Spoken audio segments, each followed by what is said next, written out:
Hello, my friends. Today we are here to begin the process of looking at USCIS's newest citizenship form.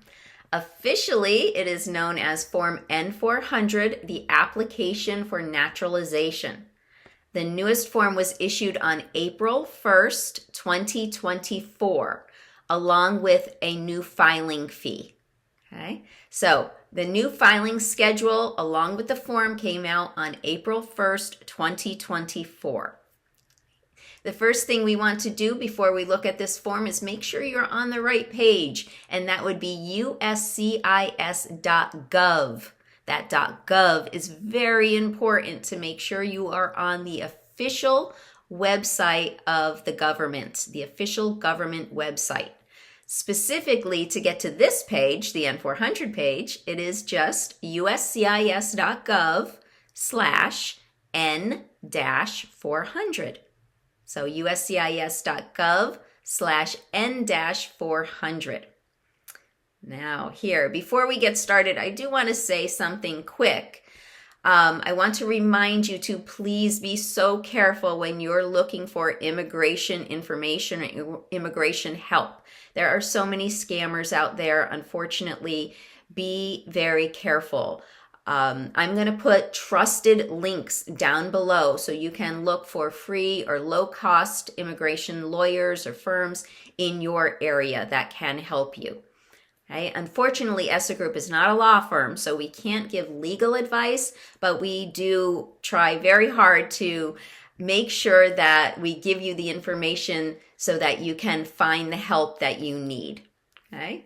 All right, without further ado, let's look at this form. So we're on the right page, and you can see here it says file online. So you can file this form directly online. So that is a choice, but it is really nice to just see what the form looks like, see what evidence, see what documents you will need. Also, what do I have to think about? How many years do I have to go back? Start gathering that information, right? So also here we have check your naturalization eligibility. So it's very important that do not file before you are eligible to file, because they might keep your money and it's not cheap.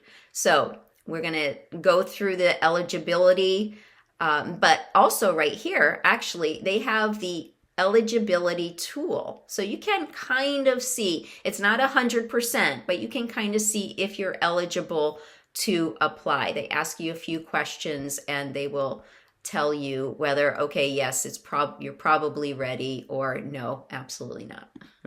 Okay, back to here, the eligibility. Like I said, we'll be going through things more specifically, but this is just a quick overview. Here's our forms and document downloads. This is where we're going to see the Form N-400 and the instructions for Form N-400.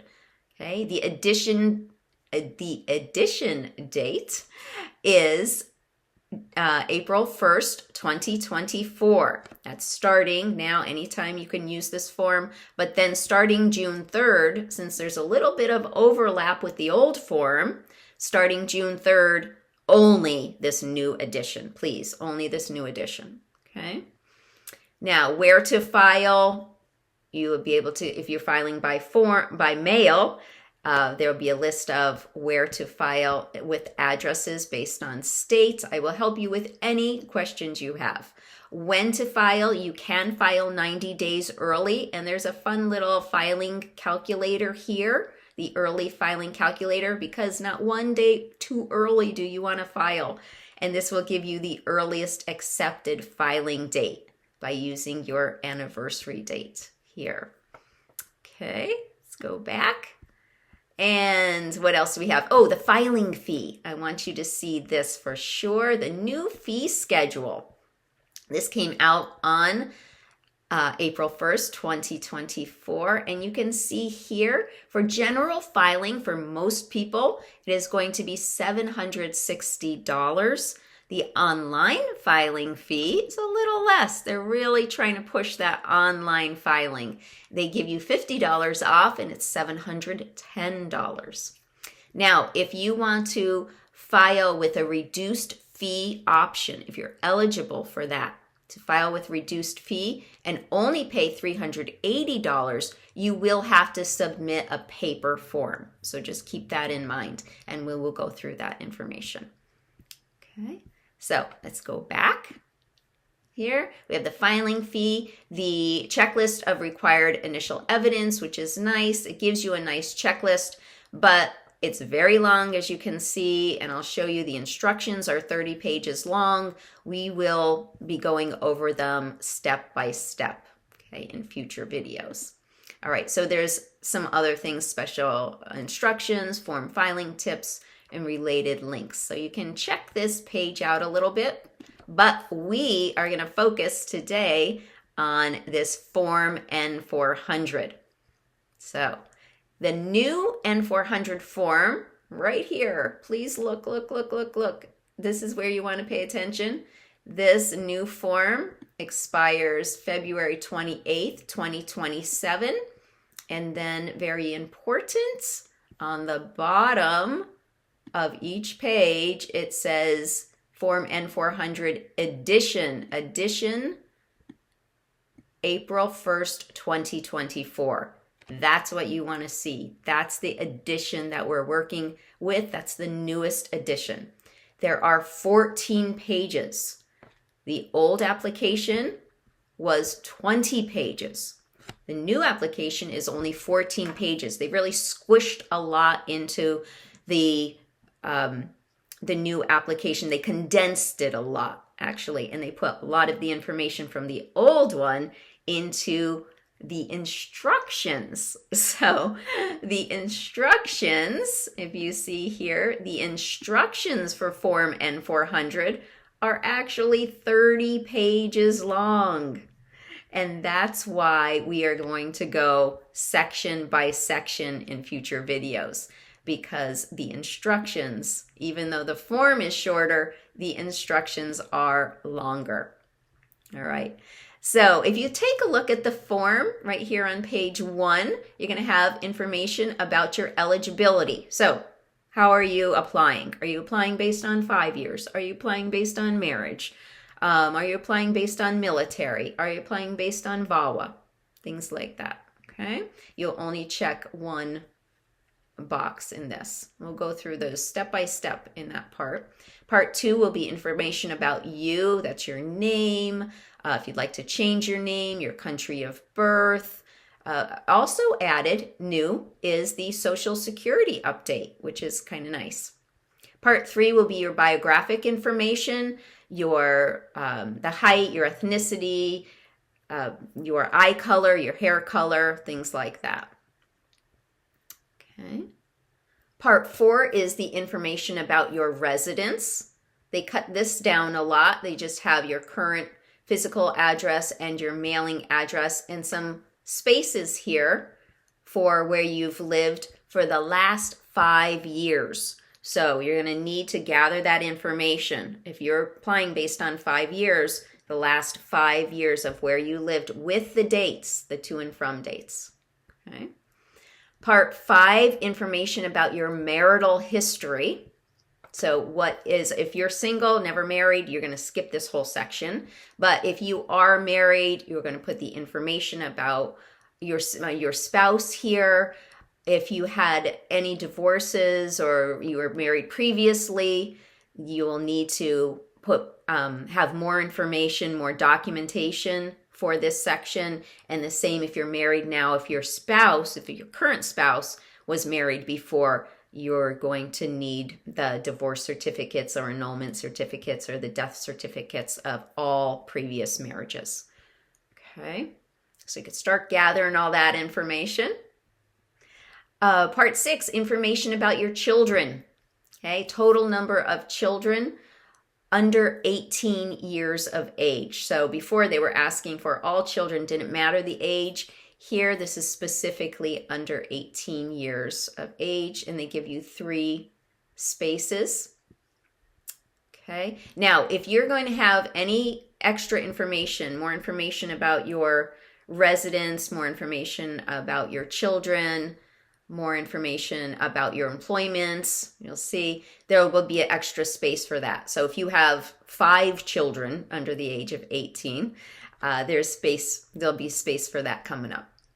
All right, part 7, information about your employment and schools you attended. So start gathering that information. The last 5 years, you will need the name of your employer or school, or if there was an overlap, and the dates of when you worked there. And it always goes from the beginning what you're working now and then backwards, okay? Or where you're living now and then backwards, okay? Part 7.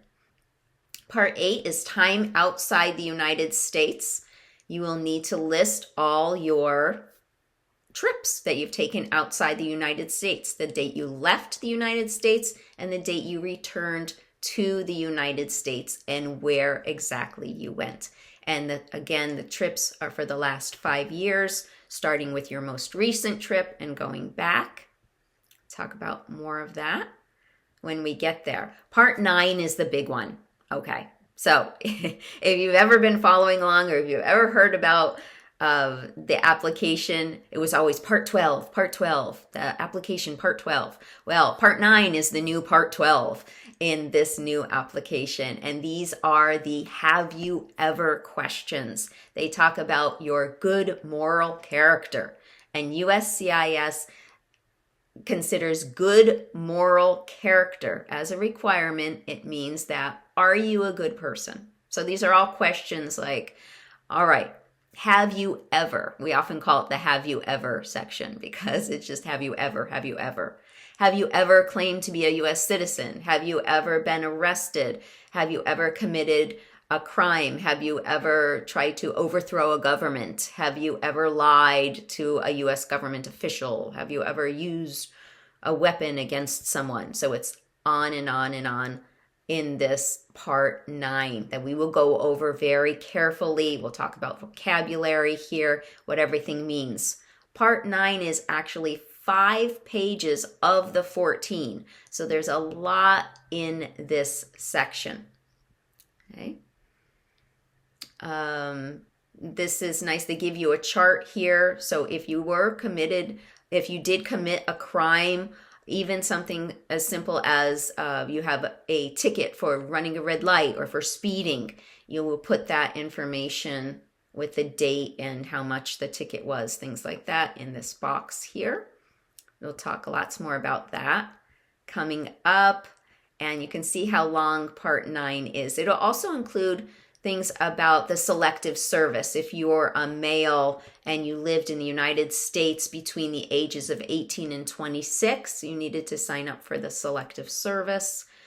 Part 9 will also talk about the oath of allegiance. Very important, the oath of allegiance, the promise to be loyal to the United States.